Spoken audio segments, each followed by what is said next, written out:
আপনারা জানেন যে হ্যাঁ এই প্রতিষ্ঠানে আগে যে পরিমাণ দুর্নীতি হতো এই দিদি আসার পরে অনেকটা কমছে, বাট এইটারে আরও কমে আনতে হবে। এখনও কিন্তু পাসপোর্টের লোকজনের পেতে অনেক সময় অনেকটা হেসেল পোহাইতে হয়। এটারে কীভাবে আরও কমে আনন যায় এই ব্যাপারে কিন্তু এখানে আলাপ হয়েছে। দিদিরে বলা হয়েছে, উনি তো চেষ্টা করতেছে, বাট উনি তো জিরো লেভেলে এখন পর্যন্ত আনতে পারেনি। এখানে ধরেন যে আনসারে আছে তারা অনেক সময় হয়।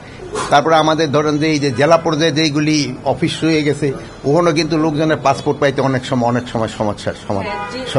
আর প্লাস আমাদের একটা ওই যে এমআরপি পাসপোর্টের যে একটা সমস্যা ছিল, এটা ইনফ্যাক্ট এই পাসপোর্ট ডিপার্টমেন্টের জন্য হয় নাই, এটা হচ্ছে অন্য একটা কারণে। এটা যদি আপনারা অনুসন্ধান করেন বাইর করতে পারবেন। এটা আগের সরকারের একটা সমস্যা, ওইটা এগোঘাড়া এসে চাপছিল, কিন্তু এই সমস্যাটাও সমাধান হয়ে গেছে।